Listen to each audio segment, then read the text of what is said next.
morning students. We were doing the electronic configuration. Electronic configuration means arrangement of electron in cell, subcell and orbitals. When we write the electronic configuration of any atom of any element, then we have to follow some, these electron follow some rules and obey some principle. जब ये electron किसी भी atom की cell, subshell और orbital के अंदर भरते हैं तो ये कुछ रूल्स को फॉलो करते हैं। तुम देख रहे हो नेचर के अंदर हर जगह है रूल, अपने आप कुछ रूल्स को फॉलो करते हैं। तो किन किन रूल्स को फॉलो करते हैं? सबसे पहले क्या हमने कल क्या किया था? अबो प्रिंसिपल किया था। अबो प्रिंसिपल का क्या कहना है कि सबसे पहले इलेक्ट्रॉन जो होंगे वो लोअर एनर्जी ऑर्बिटल में भरेंगे। जब लोअर एनर्जी ऑर्बिटल पूरी तरह से भर जाएगा then electron goes to next higher energy orbital. ऐसा नहीं है कि लोअर एनर्जी ऑर्बिटल एम्प्टी हो या कंप्लीटली फिल्ड ना हो और इलेक्ट्रॉन हायर एनर्जी ऑर्बिटल में चले जाए। ऑर्बिटल्स को इंक्रीजिंग एनर्जी लेवल में रखने के लिए मैंने कल आपको एक डायग्राम भी बनवाया था कि अबो के हिसाब से उसको आप आसानी से याद रख सकते हो। या जब भी आपको दो ऑर्बिटल की एनर्जी का कंपेरिजन करना हो तो हम अन प्लस अल, ऑर्बिटल दिया जाएगा, हमें उसकी अन और अल की वैल्यू देख के ये पता लगा सकते हैं कि किसकी एनर्जी कम है या किसकी ज्यादा है। तो वो हमने कर लिया था अबो प्रिंसिपल। ठीक है, उसके बाद नेक्स्ट प्रिंसिपल है हमारे पास Pauli's exclusion principle. Pauli exclusion principle ये कहता है the pairing of electrons in degenerate orbital, same energy वाले ऑर्बिटल्स को बोलते हैं degenerate orbitals. The pairing of electron in degenerate orbitals can take place until all orbitals are half filled. ये क्या कहना चाहता है? देखो, अब हमारे पास पी ऑर्बिटल्स तीन है, एक है px, py और pz। अब जैसे कि सेम सेल से बिलोंग कर रहे हैं, जैसे कि 3p हो गया, 2p हो गया, तो तीनों ही p ऑर्बिटल थर्ड सेल के हो गए, तीनों ही ऑर्बिटल क्या हो गए? सेकंड सेल के। तो सेम सेल से बिलोंग करने वाले सेम सब सेल के ऑर्बिटल्स की एनर्जी क्या होती है? सेम। अब जैसे हमारे पास 3p है तो थर्ड सेल का px हो गया और थर्ड सेल का ही py हो गया और थर्ड सेल का ही क्या हो गया? pz। तो सेम सेल है, सेम सेल से बिलोंग कर रहे हैं तीनों के ऑर्बिटल, तो सेम सेल से बिलोंग करने वाले सेम टाइप के ऑर्बिटल्स की एनर्जी भी सेम होती है। ठीक है, तो जो एनर्जी px की है वही py की है और वही pz की है, सेम सेल से बिलोंग कर रहे हैं। तो इसी तरह से जो 5 डी ऑर्बिटल है, कौन कौन से? dxy, dyz, they have the same energy. dxz, dx square, y square and dz square, they have the same energy. The orbitals which belong to the same cell and which are belong to the same subcell have the same energy and same energy orbitals is known as degenerate orbitals. ठीक है, तो degenerate orbitals इनको कहेंगे। तो ये कह रहा है कि degenerate orbitals के अंदर जब तक इलेक्ट्रॉन की पेयरिंग नहीं होगी, एक ऑर्बिटल में 2 इलेक्ट्रॉन भरे जाते हैं। डीजनरेट ऑर्बिटल्स में जब तक इलेक्ट्रॉन की पेयरिंग नहीं होगी तब तक सारे के सारे हाफ फिल्ड नहीं हो जाते, सब में एक इलेक्ट्रॉन नहीं आ जाता। अब जैसे पी ऑर्बिटल्स जो है उनको हम 3 बॉक्स से, एस ऑर्बिटल एक ही है तो इसलिए हम 1 बॉक्स से दिखाते हैं एस ऑर्बिटल को। पी ऑर्बिटल 3 है तो हम उनको क्या करते हैं? 3 बॉक्स से दिखाते हैं। डी ऑर्बिटल हमारे पास क्या है? 5, इसलिए हम उनको किससे दिखाते हैं? 5 बॉक्स से, 1 2 3 4 5। इसी तरह से अप ऑर्बिटल 7 है तो हम 7 बॉक्स बना के दिखाते हैं। तो ये तीनों बॉक्स मैंने एक साथ लिखे हैं क्योंकि ये क्या है? एक ही सेल से बिलोंग कर रहे हैं। ये हो गया px, ये py और ये pz, तो तीनों की एनर्जी क्या है? सेम। इसी तरह से ये 5 डी ऑर्बिटल्स हैं, dxy, dyz, dxz, dx square, y square and dz square। इन पांचों की एनर्जी क्या है? ये पांचों डीजनरेट है, इसलिए मैंने एक साथ लिखे हैं ये। ठीक है, तो अब जैसे मैं आपको एक एग्जांपल समझाती हूँ, मैं ये क्या कहना चाहती हूँ, एग्जांपल से आपको बिल्कुल क्लियर हो जाएगा। जैसे हम चाहते हैं नाइट्रोजन की कॉन्फ़िगरेशन लिखना। अब नाइट्रोजन का एटॉमिक नंबर है 7, नाइट्रोजन एटॉमिक नंबर 7 है तो कॉन्फ़िगरेशन क्या हो जाएगी? ऑर्बिटल्स को हम इंक्रीजिंग एनर्जी लेवल में रख लेते हैं, 1s, 2s अब 2p। मैं एक तो इसको ऐसे लिख सकती हूँ 2p, मैंने तीनों की ऑर्बिटल्स को कलेक्टिव लिख दिया। या मैं इसको अगर ऐसे भी लिख सकती हूँ 1s, 2s, 2px, 2py and 2pz। ठीक है, मतलब इसकी एनर्जी लो है, इससे ज्यादा एनर्जी इसकी है और इससे ज्यादा इन तीनों की एनर्जी, लेकिन इन तीनों की इसलिए लगाया क्योंकि तीनों दूसरी सेल के पेयर ऑर्बिटल्स हैं, पी सब सेल से बिलोंग कर रहे हैं। सेम सेल सेम सब सेल के ऑर्बिटल भी क्या रहेंगे, सेम रहेंगे, इनकी एनर्जी सेम है। ठीक है, अगर मैं इनको बॉक्स से लिखूं तो इसका मैं बॉक्स बनाऊं, मैंने इसको बॉक्स से लिखा तो इसको मैंने लिखा बरस अस ऑर्बिटल एक ही है, इसलिए एक ही बॉक्स बना रही हूँ। ये 2s हो गया, बॉक्स से रिप्रेजेंट कर रहे हैं। इसको भी हम क्या लिखेंगे, मैं 3 बॉक्स एक साथ ही बनाऊंगी। अब ये हो गया 2px, ये हो गया 2py और ये हो गया 2pz, क्योंकि डीजनरेट है, सेम एनर्जी के हैं। तो डीजनरेट मतलब समझ गए, सेम सेल सेम सब सेल से बिलोंग करने वाले ऑर्बिटल्स की एनर्जी क्या रहेगी, same, and that is called degenerate orbitals.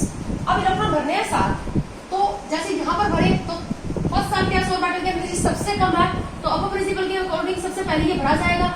अब इसमें 2 इलेक्ट्रॉन आएंगे, एक ऑर्बिटल है ये, फिर 2 2s में चले जाएंगे। अब बच गए कितने, 3 और बच गए, 7 है ना टोटल, तो 4 तो भरे गए। अब या तो हम इसको ऐसे ही लिख दें, लेकिन ऐसे लिखेंगे तो अब हमारे फ्री एक्सक्लूजन प्रिंसिपल समझ में नहीं आएगा, इसलिए मैंने इनको सेपरेट लिखा। तो अब यहाँ पर वापस मैं, ये एक ही बात है, वैसे अलग अलग बातें नहीं है, मैं समझा रही हूँ बस तुम लोगों को। तो अब यहाँ पर जो पी ऑर्बिटल है वो 3 है, px, py और pz, और इलेक्ट्रॉन भी 3 है। यहाँ से समझो, तो एक इलेक्ट्रॉन px में जाएगा, एक py में और एक pz में जाएगा। यही कह रहा है ये एक्सक्लूजन प्रिंसिपल। जो डीजनरेट ऑर्बिटल है उनमें इलेक्ट्रॉन की पेयरिंग जब तक नहीं होगी, जब तक सारे हाफ बिट नहीं हो जाते। तो इसी तरह से अब यहाँ पर मैं 2 इलेक्ट्रॉन होंगी, इस तरह से ये भर दिया मैंने, इसमें भी ये 2 भर दिया, ये 2 इलेक्ट्रॉन को रिप्रेजेंट कर रहा है अपोजिट स्पिन में। अब यहाँ पर भी मैं एक भरूंगी, एक इसमें और एक इसमें, ठीक है। तो ऐसे ही कॉन्फ़िगरेशन, ये पूरे एक्सक्लूजन प्रिंसिपल के अकॉर्डिंग कॉन्फ़िगरेशन है। और वो ऐसा क्यों कह रहा है, इसके पीछे रीजन क्या है।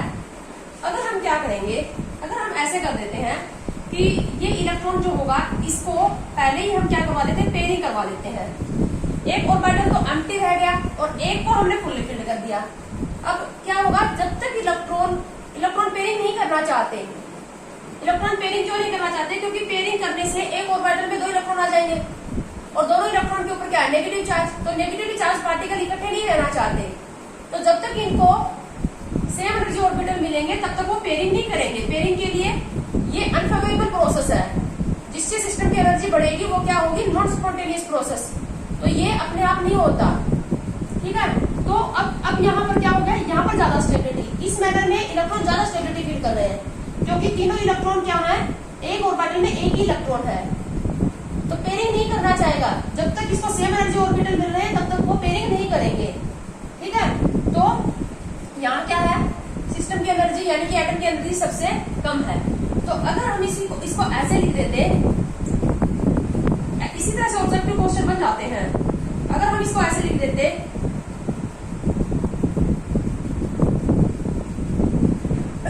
सॉरी,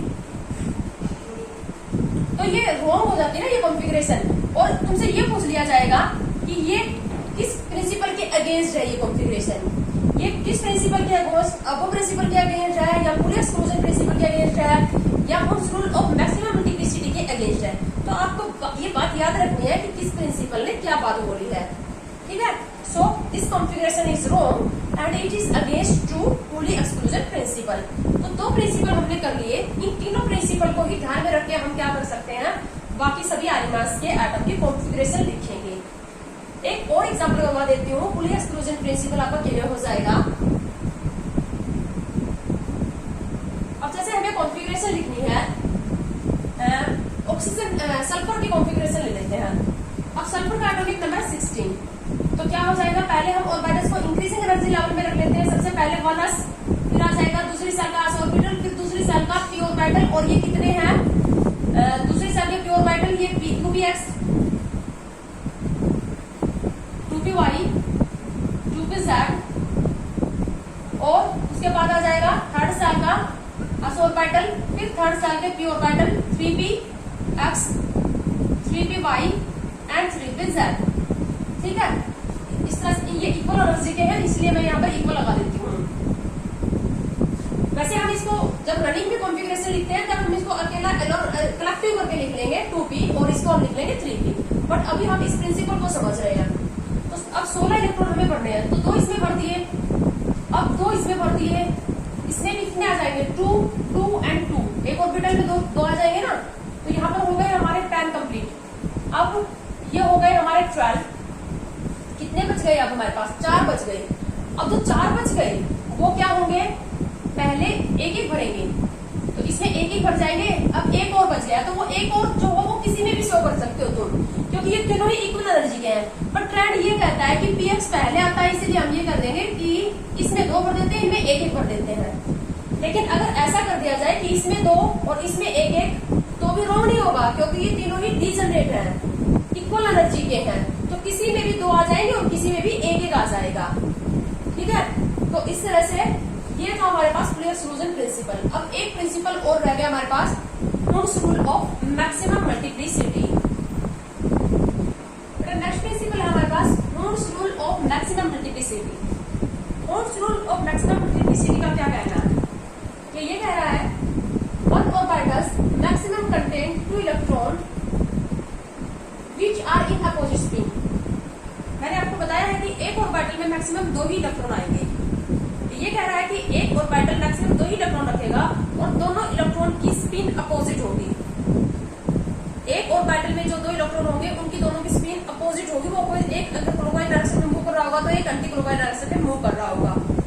ठीक है, इसलिए एक ऑर्बिटल के अंदर हम क्या करते हैं, इस तरह से 2 इलेक्ट्रॉन को ऐसे दिखाते हैं। हम 2 इलेक्ट्रॉन को ऐसे या 2 इलेक्ट्रॉन को हम ऐसे नहीं दिखाते, इसका मतलब सेम स्पिन। तो ये इसके अकॉर्डिंग गलत कॉन्फ़िगरेशन हो जाएगी, Hund's रूल के अकॉर्डिंग ये सही कॉन्फ़िगरेशन है। आज इसी की एक और अल्टरनेट डेफिनेशन भी है। इसकी एक और अल्टरनेट डेफिनेशन ये है, no 2 electrons have same value of all 4 quantum numbers in an atom. एक एटम से बिलोंग करने वाले किसी भी 2 इलेक्ट्रॉन्स के लिए चारों क्वांटम नंबर की वैल्यू सेम नहीं हो सकती। एक एटम में 20 इलेक्ट्रॉन है, तो 20 के 20 इलेक्ट्रॉन में से कोई भी ऐसे 2 इलेक्ट्रॉन नहीं है जिसके चारों क्वांटम नंबर की वैल्यू सेम हो। No 2 electron have same value of all 4 quantum numbers in an atom. 3 quantum number की वैल्यू सेम हो सकती है इलेक्ट्रॉन्स की, लेकिन 4 क्वांटम नंबर की वैल्यू किसी भी 2 इलेक्ट्रॉन के लिए किसी एक एटम से बिलोंग करने वालों की सेम नहीं हो सकती। इन दोनों का कैसे रिलेशन है अभी हम एग्जांपल से समझेंगे। ठीक है, हमने लिखा जैसे हमारे पास 3s2 है, 3s2, तो यहाँ पर थर्ड सेल के s ऑर्बिटल में ये 2 इलेक्ट्रॉन है। मैंने इसको ऐसे लिख दिया, ये s ऑर्बिटल बना लिया थर्ड सेल का और इसको ऐसे लिख दिया। ठीक है, अब यहाँ पर 2 इलेक्ट्रॉन है, इन दोनों इलेक्ट्रॉन के हम 4 क्वांटम नंबर की वैल्यू निकालेंगे। तो सबसे पहले हम निकालते हैं, हमारे पास जो प्रिंसिपल क्वांटम नंबर है अन, 2 इलेक्ट्रॉन है, दोनों इलेक्ट्रॉन के लिए अन की वैल्यू 3, क्योंकि दोनों ही थर्ड सेल से बिलोंग कर रहे हैं। उसके बाद हम निकालेंगे n quantum number, second quantum number की वैल्यू। इसके लिए अन क्वांटम नंबर क्योंकि s ऑर्बिटल से बिलोंग कर रहा है, तो इसके लिए भी 0 और इसके लिए भी 0। तो पहले 2 क्वांटम नंबर की वैल्यू तो मैच कर गई। अब थर्ड क्वांटम नंबर है हमारे पास मैग्नेटिक क्वांटम नंबर, तो ये जो हमारे पास मैग्नेटिक क्वांटम नंबर है इसके लिए वैल्यू क्या हो जाएगी, अन की वैल्यू 0 है तो अन की वैल्यू भी क्या होगी 0। यानी कि ये जो 2 इलेक्ट्रॉन है, इन दोनों इलेक्ट्रॉन के तीनों क्वांटम नंबर की वैल्यू अन, अल और अन की क्या है सेम, 3 3 0 0 0 0। लेकिन अब हमारे पास जो फोर्थ क्वांटम नंबर है, स्पिन क्वांटम नंबर, इसकी जो वैल्यू होगी वो एक के लिए अगर प्लस हाफ होगी तो दूसरे के लिए तो माइनस हाफ होगी ना। एक के लिए प्लस हाफ हो तो दूसरे के लिए क्या हो जाएगी माइनस हाफ। तो यही कह रहा है कि एक एटम से बिलोंग करने वाले किन्हीं भी 2 एटम्स, किन्हीं भी 2 इलेक्ट्रॉन के लिए 4 क्वांटम नंबर की वैल्यू सेम नहीं हो सकती। और अगर मैं इसको ऐसे लिख देती, अगर सेम स्पिन होती तो इसके लिए भी अगर प्लस हाफ होती तो इसके लिए भी क्या हो जाती प्लस हाफ लिखते या माइनस हाफ, वो तो है ना, दोनों की सेम ही लिखते ना। अगर इसके लिए प्लस हाफ लिख रहे तो इसके लिए प्लस हाफ, इसके लिए माइनस हाफ लिख रहे हैं इसके लिए भी माइनस, तो 4 क्वांटम नंबर की वैल्यू सेम हो जाती। तो इसी की अल्टरनेट डेफिनेशन है ये। तो इस तरह से ये 3 प्रिंसिपल हैं, इनको ध्यान में रखते हुए आपको इलेक्ट्रॉनिक कॉन्फ़िगरेशन लिखनी है। अब आप कल मुझे अपनी नोटबुक चेक करवाओगे। ये स्ट्रक्चर ऑफ एटम जो है हमारा कंप्लीट हो गया, सेकंड यूनिट कंप्लीट हो गई। तो कल जो है इलेक्ट्रॉनिक कॉन्फ़िगरेशन 40 इलेक्ट्रॉन्स तक की जो इलेक्ट्रॉनिक कॉन्फ़िगरेशन है, कुछ एक्सेप्शनल इलेक्ट्रॉनिक कॉन्फ़िगरेशन उनकी प्रैक्टिस में करवा देती हूँ। एटॉमिक नंबर 40 तक इलेक्ट्रॉनिक कॉन्फ़िगरेशन कॉन्फ़िगरेशन साथ में लिखोगे लास्ट पेज के ऊपर नोटबुक में और वो मेरे पास सेंड करोगे। तो मैं कुछ एक इलेक्ट्रॉनिक कॉन्फ़िगरेशन आपको समझा देती हूँ। कुछ एक्सेप्शनल इलेक्ट्रॉनिक कॉन्फ़िगरेशन है यहाँ पर। कुछ कॉन्फ़िगरेशन ऐसी भी है जो इनमें से किसी एक रूल को ओबे नहीं करती। अब हम कॉन्फ़िगरेशन लिखेंगे। सबसे पहले जैसे हमें लिखनी है कैल्शियम की कॉन्फ़िगरेशन, इलेक्ट्रॉनिक कॉन्फ़िगरेशन कैल्शियम की लिखनी है। एटॉमिक नंबर है कैल्शियम का 20, तो हमें 20 इलेक्ट्रॉन भरने हैं। 20 इलेक्ट्रॉन भरने हैं तो यहाँ पर क्या हो जाएगा, फर्स्ट सेल का ऑर्बिटल, फिर सेकंड सेल 2s, फिर 2p, फिर हो जाएगा 3s और फिर 3p, और उसके बाद हम देखते हैं 3p के बाद क्या आ जाता है, 3d से पहले कौन आता है, 4s आ जाता है। वैसे तो देखो अंदर की साइड तो थर्ड सेल का d ऑर्बिटल है, लेकिन कम एनर्जी का कौन है, 4s। प्लस अगर रूल से निकाल सकते हो। हमें 20 इलेक्ट्रॉन भरने हैं। 2 इसमें आ गए, 2 इसमें आ गए और इसमें आ गए 6। ये 3 है तो 6 आ जाएंगे, फिर 2 इसमें आ जाएंगे, ये 6 आ जाएंगे। अब हमारे पास हो गए ये 10 और 6 18। अब हमारे पास 4s की एनर्जी कम है, इसलिए 2 इलेक्ट्रॉन चले जाएंगे इसमें। ठीक है, तो ये क्या रहेगा, 3d 0 रहेगा। तो ये 20 इलेक्ट्रॉन हो गए ना, 10 और 18 और 2 20। ठीक है, इसको चाहे ना भी लिखो। अगर एक ऑर्बिटल का एक सेल का इंपॉर्टेंस तब तक है, उसका इंडिकेशन हम तभी देते हैं जब उसमें इलेक्ट्रॉन है। तो इसको चाहे ना भी लिखो, तो इस तरह से भी लिख सकते हो तुम। बट ये बीच में आ रहा है तो इसको शो भी कर सकते हो, क्योंकि पहले तो 3d आएगा ना, बाद में 4s आएगा। तो ये कॉन्फ़िगरेशन ऐसी भी हो सकती थी, 4s 2। ठीक है, अब जैसे हमें स्कैंडियम की कॉन्फ़िगरेशन लिखनी है। स्कैंडियम का एटॉमिक नंबर है 21। तो 21 की कॉन्फ़िगरेशन, तो 20 तक तो हम सेम ऐसे ही चलेंगे, 1s2, 2s2, 2p6, 3s2, 3p6। पहले मैं 3d को लिख रही हूँ, ये 4s2 और ये 3d1। जो 21वां इलेक्ट्रॉन है, देखो 20 तक तो यहीं तक आ गया। जो 21वां इलेक्ट्रॉन है वो कहा जाएगा 3d1 में जाएगा। अब देखो एटॉमिक नंबर आ गए स्कैंडियम के बाद। अब ये d ऑर्बिटल्स 5 है, तो d ऑर्बिटल्स 5 है तो इसमें मैक्सिमम इलेक्ट्रॉन कितने भर सकते हो, 10। तो आगे आने वाले जो 9 और एलिमेंट होंगे जिनका एटॉमिक नंबर 22, 23, 24, 25, 26, 27, 28, 29, 30 तक चलेगा, जिंक तक चलेगा, उनकी यही कॉन्फ़िगरेशन रहेगी 3d1। अगले में जैसे स्कैंडियम, टाइटेनियम है नेक्स्ट। अब हमारे पास है टाइटेनियम, एटॉमिक नंबर है 22। तो 22 में जो 21 इलेक्ट्रॉन तो ऐसे ही भरे जाएंगे, ठीक है ना। तो 22वां इलेक्ट्रॉन क्या हो जाएगा, ये टाइटेनियम की कॉन्फ़िगरेशन हो जाएगी। ठीक है, इसी तरह से वैनेडियम का है 23, तो वैनेडियम में क्या हो जाएगा, ये 22 इलेक्ट्रॉन तो ऐसे ही भरे जाएंगे। तो वैनेडियम में क्या हो जाएगा, 3d3, स्कैंडियम, टाइटेनियम, वैनेडियम। उसके बाद आ गया हमारे पास क्रोमियम 24। अब 24 में क्या होना चाहिए था, अब एक और इलेक्ट्रॉन मैं इसी में भर दूं, तो कॉन्फ़िगरेशन क्रोमियम की हमारे पास ये होनी चाहिए थी। यहाँ पर एक एक्सेप्शन आएगा। क्रोमियम की कॉन्फ़िगरेशन लिखनी मैंने ये, समझ में आ रहा होगा तुम लोगों को। क्रोमियम का एटॉमिक नंबर 24, तो मैंने 24 इलेक्ट्रॉन इस तरह से भर दिए। ये 20 इलेक्ट्रॉन तो यहाँ तक 18 हो गए, 2 यहाँ पर आ गए। पहले 4s की एनर्जी कम है इसलिए 4s में आएगा, फिर बचे हुए इलेक्ट्रॉन 4 इलेक्ट्रॉन 3d4 में जाएंगे। तो ये किसके हिसाब से लिख रखे हमने, तीनों प्रिंसिपल को फॉलो करते हुए। लोअर एनर्जी ऑर्बिटल पहले भरा है, फिर बचे हुए इलेक्ट्रॉन हायर एनर्जी ऑर्बिटल में गए हैं। प्लस से इसकी एनर्जी आएगी 4 और इसकी आएगी 5, ये ज्यादा एनर्जी का। इसके बाद में पहले ये भरा, फिर बचे इलेक्ट्रॉन इसमें गए हैं।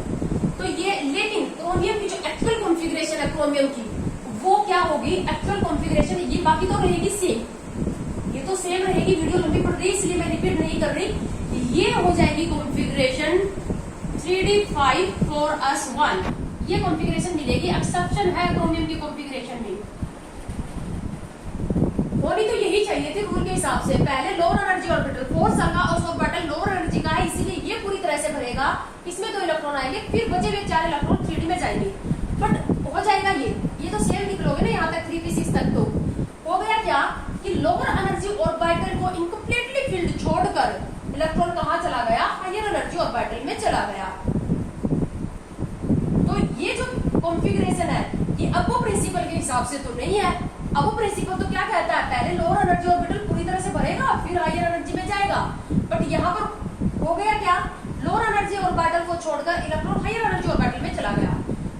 अगर एक इलेक्ट्रॉन हायर एनर्जी ऑर्बिटल में जाता है, it mean it increase energy of electron increase, and if energy of electron increase then energy of atom, element and substance also increase. Nature के अंदर ऐसी कोई प्रोसेस स्पॉन्टेनियस नहीं है, अपने आप नहीं होती, जिससे एनर्जी बढ़े और स्टेबिलिटी कम हो। ऐसा अगर हुआ है तो यहाँ पर इसका मतलब अगर ये कोई प्रोसेस हुई है जिससे एनर्जी बढ़ी है, दो एनर्जी को छोड़कर हाई एनर्जी में एक इलेक्ट्रॉन आया है, तो यहाँ एनर्जी बढ़ी है, इसका मतलब ऐसा करने से जरूर इससे भी कहीं ज्यादा इसको स्टेबिलिटी मिल रही होगी, एनर्जी और भी कम हो रही होगी। इसका कारण क्या है?